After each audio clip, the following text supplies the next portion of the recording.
Hello everyone, स्वागत है आप सभी को आरबीएस डिफेंस के एक और नए वीडियो में। इस वीडियो में हम कक्षा 10वीं के एनसीईआरटी गणित चैप्टर 8 प्रश्नावली 8.1 के प्रश्न संख्या 9 को सॉल्व करेंगे।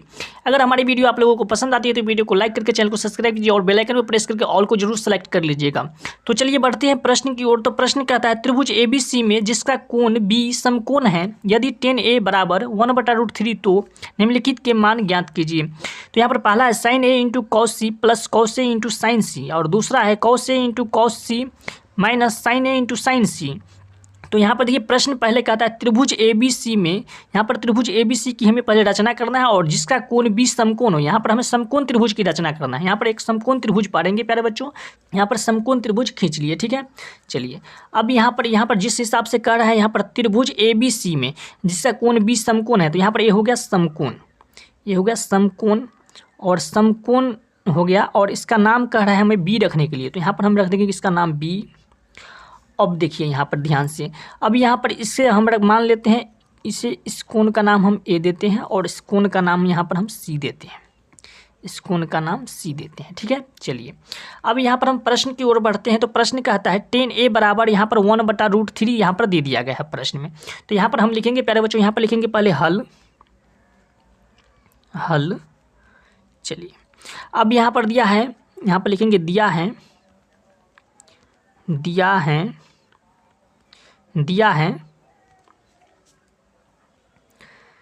tan a बराबर 1/√3।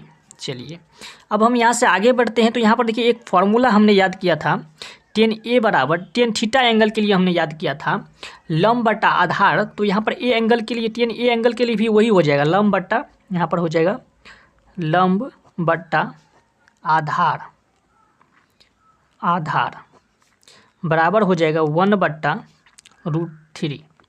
तो यहाँ से देखिए, यहाँ से लंब 1 और आधार यहाँ से √3 यहाँ पर पता चल गया। तो यहाँ पर हम इस त्रिभुज में रख देंगे प्यारे बच्चों। यहाँ पर ध्यान से देखिए, यहाँ पर लंब, यहाँ पर ए एंगल के लिए, tan ए एंगल के लिए अर्थात ए कोण के लिए, देखिए ए कोण के लिए लंब हो जाएगा, इसके सामने वाला हो जाएगा लंब BC। यहाँ पर लंब हो गया, तो लंब कितना है 1। तो यहाँ पर हम लिख देंगे प्यारे बच्चों यहाँ पर 1। अब कह रहा है आधार यहाँ पर √3 है, तो यहाँ पर ए भी हो गया, यहाँ पर √3, यहाँ पर लिख देंगे √3। चलिए अब यहाँ से हमें AC निकालना है।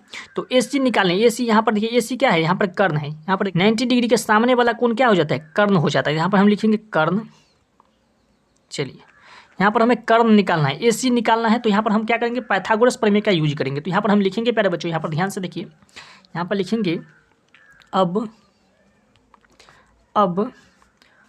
समकोण त्रिभुज ABC में, समकोण त्रिभुज ABC में पाइथागोरस प्रमेय से। तो यहाँ पर हम लिखेंगे प्यारे बच्चों, यहाँ पर पाइथागोरस प्रमेय से। पाइथागोरस प्रमेय कहता है कर्ण स्क्वायर बराबर लंब स्क्वायर प्लस आधार स्क्वायर। तो यहाँ से देखिए कर्ण, इस त्रिभुज में देखिए प्यारे बच्चों, यहाँ से ध्यान से, यहाँ पर कर्ण जो है, कर्ण AC है। तो यहाँ पर हम लिख सकते हैं, यहाँ पर AC बराबर, यहाँ पर स्क्वायर को हटा देंगे तो बराबर के उससे रूट चढ़ जाएगा। तो यहाँ पर हम रखेंगे रूट। यहाँ पर देखिए लंब यहाँ पर ए एंगल की लंब यहाँ पर BC हो जाएगा। तो यहाँ पर BC का स्क्वायर हम लिख सकते हैं, BC का स्क्वायर। अब प्लस यहाँ पर आधार AB, यहाँ पर AB, तो यहाँ पर AB का स्क्वायर, यहाँ पर AB का स्क्वायर हम लिख सकते हैं प्यारे बच्चों। चलिए अब हम आगे बढ़ते हैं। तो यहाँ से बराबर रूट, यहाँ पर BC कितना है, BC यहाँ पर 1 है, तो यहाँ पर हो जाएगा 1 का स्क्वायर। अब प्लस यहाँ पर AB कितना है, यहाँ पर √3 है, तो यहाँ पर हो जाएगा √3 का स्क्वायर बराबर √1 का स्क्वायर। यहाँ पर 1 दे देगा, प्लस यहाँ पर रूट और यहाँ पर स्क्वायर क्या हो जाएगा, कैंसिल हो जाएगा। तो यहाँ पर कितना बच गया, यहाँ पर 3 बच गया। चलिए अब यहाँ पर देखिए बराबर रूट, यहाँ पर 3 1 कितना हुआ 4। अब 4 को हम रूट से बाहर निकालेंगे तो यहाँ पर कितना हो जाएगा, 2 हो जाएगा। कितना हो जाएगा, 2 हो जाएगा। यहाँ पर 2 हो गया। चलिए यहाँ पर हमारा AC अर्थात कर्ण निकल गया कितना, यहाँ पर 2 निकल गया। कर्ण कितना निकल गया, 2 निकल गया। प्यारे बच्चों यहाँ पर अतः, यहाँ पर हम लिखेंगे अतः। अब यहाँ पर देखिए क्वेश्चन की ओर थोड़ा ध्यान देते हैं प्यारे बच्चों। यहाँ पर ध्यान से देखिए, यहाँ पर साइन ए और कॉस सी और कॉस ए और साइन सी का वैल्यू यहाँ पर हमें निकालना है। तो यहाँ पर हम लिखेंगे प्यारे बच्चों, पहले साइन ए और साइन सी का निकाल लेते हैं। तो यहाँ पर हम लिखेंगे साइन ए।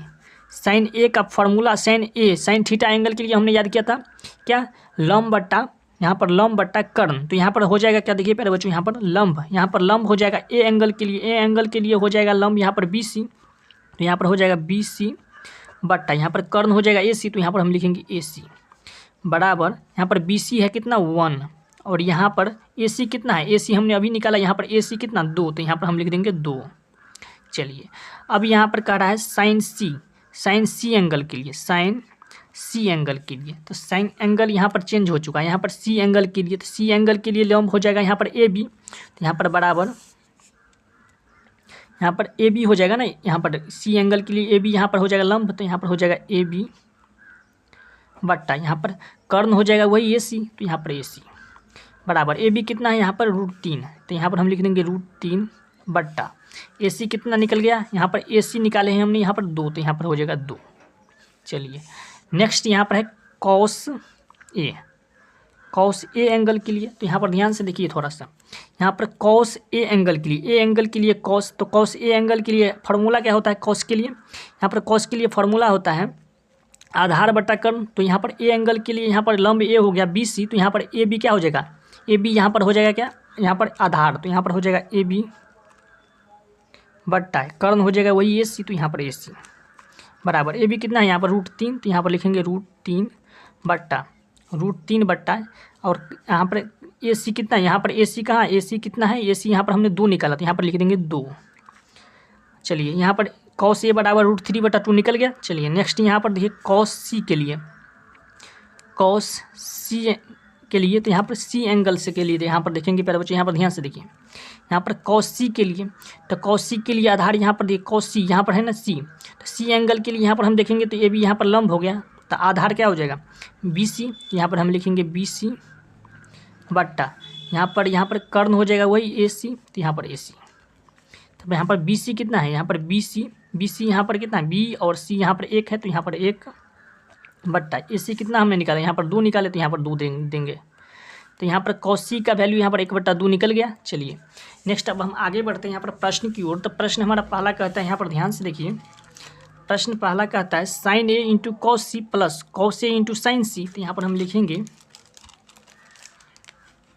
पहला, यहाँ पर पहला है sine A into cos C plus cos A into sine C. चलिए तो यहाँ पर साइन ए हमने अभी निकाला कितना, साइन ए यहाँ पर 1/2। तो यहाँ पर हम लिखेंगे 1/2 इंटू कॉस सी। तो यहाँ पर कॉस सी यहाँ पर देखिए कॉस सी हमने निकाला 1/2। तो यहाँ पर फिर लिखेंगे 1/2 प्लस कॉस ए। तो कॉस ए यहाँ पर हमने √3/2 निकाले। तो यहाँ पर हम लिखेंगे √3/2 इंटू साइन सी। तो साइन सी हमने यहाँ पर देखिए √3/2 निकाले। तो यहाँ पर हम लिखेंगे √3/2। चलिए अब यहाँ पर इसे हम लिखते हैं यहाँ पर गुना, यहाँ पर 1 का 1 का गुना करेंगे। तो यहाँ पर हो जाएगा 1/2 दूना यहाँ पर 4 प्लस यहाँ पर √3 और √3 को गुना करेंगे। तो यहाँ पर हो जाएगा 3 बट्टा यहाँ पर 2 दूना 4। चलिए अब इसका हम भिन्न जोड़ करते हैं। तो देखिए यहाँ पर हो जाएगा 4, यहाँ पर 4 1 4 1। तो यहाँ पर हो जाएगा 1 प्लस 3 3 1 4 बट्टा 4 कट जाएगा। तो ये दे देगा कितना 1। तो बराबर हो जाएगा यहाँ पर 1। तो फाइनली यही इसका आंसर हो गया। चलिए नेक्स्ट अब हम दूसरा यहाँ पर देखते हैं। तो दूसरा हमारा प्रश्न कहता है, दूसरा cos A into cos C minus sine A into sine C. तो चलिए यहाँ पर हम लिखते हैं, देखिए यहाँ पर दूसरा है cos A into cos C minus sine A into sine C. चलिए यहाँ पर हम वैल्यू रख देते हैं इसका। तो यहाँ पर देखिए कॉस ए यहाँ पर है √3/2। तो यहाँ पर हम लिखेंगे √3/2 इंटू यहाँ पर कॉस सी का रहा है। तो कॉस सी का 1/2। तो यहाँ पर हम लिखेंगे 1/2 माइनस साइन ए।